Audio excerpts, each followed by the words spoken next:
close your eyes and imagine. The bitter winter of 1240. The air is so cold that breathing feels like torture. Your lungs freeze with every gasp. Facing you are 10,000 mounted warriors. These are the Mongol Empire, the most ruthless conquerors history has ever seen, having brought great empires to their knees and pillaged everywhere from China to Europe. To them, you are nothing more than a small obstacle to be eliminated. And how many of you are there? Only 100. You have no gunpowder, no reinforcements, and no place to take shelter. All you possess are the rusted weapons left by your ancestors and a heart that has long since given up on the fear of death. Mathematics says, you will die. Logic says, surrender. But what happened in that valley that day was beyond logical explanation. The Mongols did not encounter an ordinary army. They collided with the final Viking spirit, defying death itself. Today, we are talking about those impossible 8 hours. A story the hidden pages of history have tried to erase and Mongol records tried to cover up by claiming it never happened. If you are ready, we are heading to that valley where the white snow turned crimson. By the mid-13th century, the world was in chaos. A fire coming from the east was turning everything in its path to ash. The Mongols were not just an army. They were an apocalypse on horseback. Kiev had fallen. The Russian steppes were burning. Cities of 50,000 people were left as nothing but smoldering ruins. The Mongols had an unchangeable law: either become a slave or be destroyed. There was no third option. Their most powerful weapon wasn't their arrows or their swords. It was fear. Their terror reached a place long before they did. They built towers of skulls and turned rivers into blood. However, as they pushed north toward the endless frozen forests, they failed to account for one thing: the last heirs of the Vikings, the Varangians. These were no longer the simple raiders, you know. These were the final descendants of a tradition that had protected Byzantine emperors for centuries and considered death the highest honor. The Mongols were the military revolution of the future. The Varangians were the massive, unshakable boulders of the past. On one side was a mobile art of war based on speed. On the other, a shield wall that refused to budge. When the Mongol commander, known Chagatai, ordered his elite force of 10,000 to advance, he saw only a handful of men standing before him. A dark valley, a river choked with ice, and impenetrable forests behind them. Their leader was an old giant whom legends whispered of as Bjorn the Unbreakable. A man who had seen 60 winters with a beard as white as snow, yet who swung his massive Dane axe, which 2 young men could barely lift as if it were a feather. Bjorn knew they couldn't run. They couldn't hide. So, they did the only thing they could. They dug in their heels, gripped their shields, and waited. Here is a critical point, my friends. What made the Mongols invincible in battle? Space. The vast steppes where they could gallop their horses and encircle the enemy. What did Bjorn do? He trapped them in a gorge only 200 meters wide. The frozen Kama River protected their rear, and the density of the trees made it impossible for Mongol cavalry to maneuver. The Mongols were coming. 40,000 hooves struck the ground at once. The earth shook, and the sky groaned with the noise. And do you know what those 100 Vikings did? Nothing. They just waited in silence. No war cries, no drumbeats. Only their evaporating breath and steel eyes looking out from behind their shields. This silence was more terrifying than the Mongol rage. Every army screams to suppress its fear, but these men had already embraced death. And no one can frighten a society that death no longer intimidates. 5,000 Mongol bows were drawn simultaneously.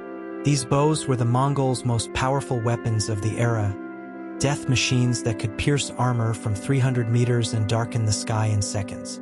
The whistling sound of tens of thousands of arrows in the air was loud enough to burst eardrums. The arrows fell, but the reaction they expected never came. The Vikings were so tightly locked behind their shields that a ridge of wood and iron appeared, like the back of a dragon. The sound of arrows hitting that shield wall was like a massive hailstorm. But the wall did not break. After 10 minutes of continuous fire, those 100 men looked like hedgehogs, but they were still there.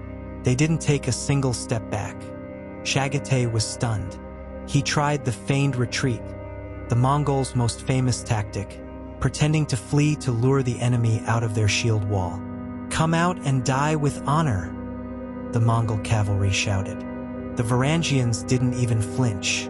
It was as if they had become one with the valley. They were no longer men. They were the stones of that land. The Mongols' patience ran out. Chagatai selected the 500 strongest heavy cavalry from his army. These were no ordinary soldiers. They were elite units trained to strike at the most critical moment of battle. Their horses were prepared for winter campaigns, with spiked shoes and lightened saddles. The order was clear: charge uphill through the narrow pass like a single spearhead. But the Mongols were in a terrain they were entirely unaccustomed to. There was no room to maneuver, no front that could be quickly opened. As the valley narrowed, the cavalry's formation began to break. Those in front slowed down, and those behind crashed into them. The ice was so slick that it even made spiked shoes slide. When one horse fell, 3 more behind it fell in a chain reaction. At that exact moment, a voice rose from the Varangian line. A roar tore from Bjorn's throat. A battle cry, "Odin!" It wasn't a command. It was a reminder. 100 throats answered at once.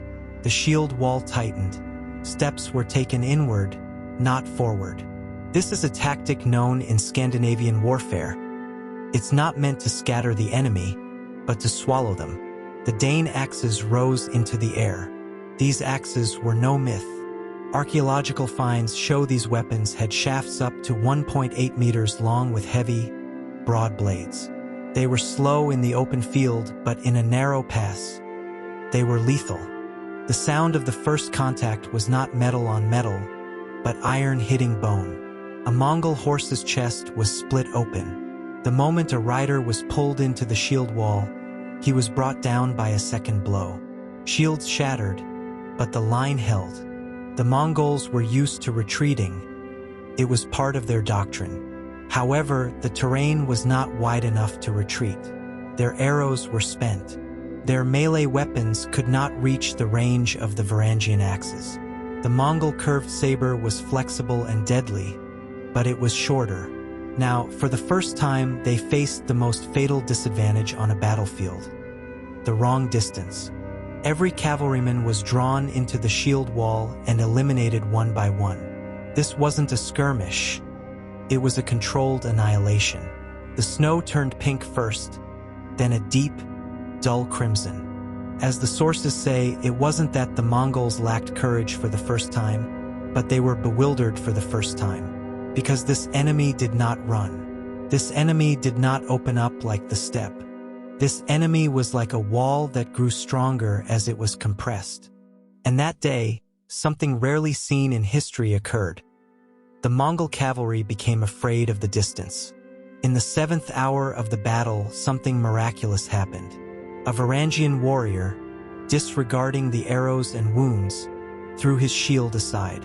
He gripped his axe with both hands and charged into the Mongol ranks alone. This wasn't suicide. This was berserker rage. The man was like a whirlwind.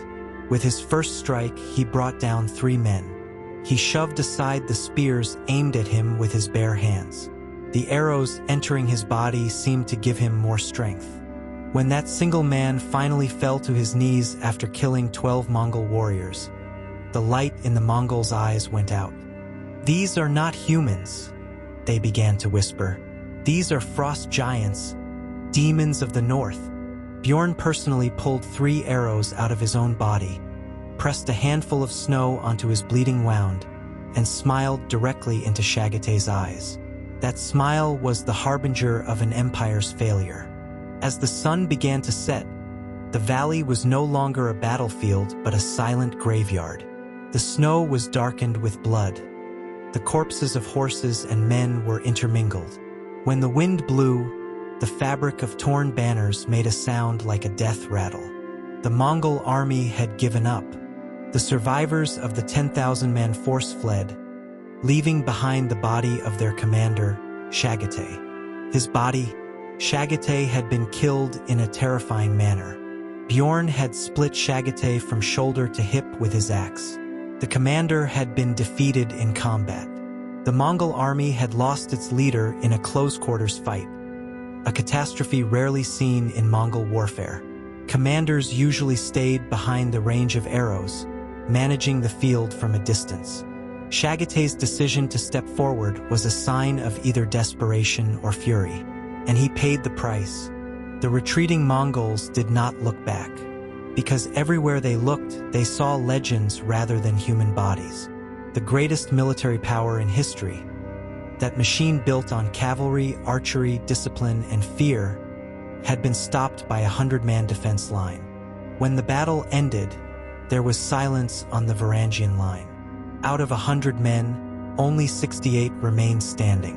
The rest had perished under the snow or in the arms of their comrades.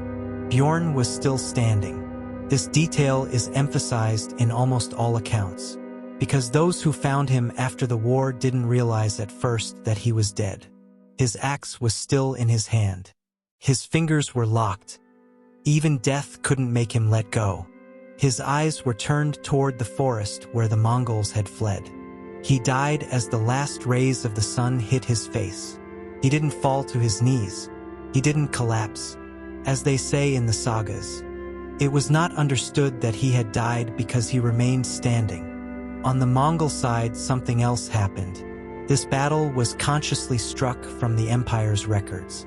No mention of a clear defeat in this valley was written in the Yuan dynasty annals or official campaign lists. This was a known practice in Mongol historiography. Shame was covered with silence, because admitting that the army of the eternal blue sky was defeated by 100 peasant-like men was not just a defeat, it was the breaking of their perceived divinity. But history does not consist only of palace records. Monastic chronicles write it, merchants tell of it, songs are sung. And in the north, after that day, one truth remained. Novgorod did not fall. The north did not surrender. This war did not just save a border, it saved a state of mind. The idea that the Mongols are invincible cracked for the first time. And every crack is fatal for empires. That valley, that day, did not just keep 100 men on their feet. It kept the will of a people to resist alive. Because sometimes you don't need armies to win. Sometimes you don't need walls, gold, or numbers. Sometimes you only need this, the will to live so strongly that you refuse to die. And so, friends, that was the epic tale written in blood that they wanted to keep in the dusty pages of history. If this story interested you, don't forget to like and subscribe. Do you think 100 people can change the world in a seemingly impossible situation? Write what you think about this legendary battle in the comments. See you in the next Forgotten Epics of History video. Turn on notifications so we can discover more hidden stories like this valley together. Goodbye.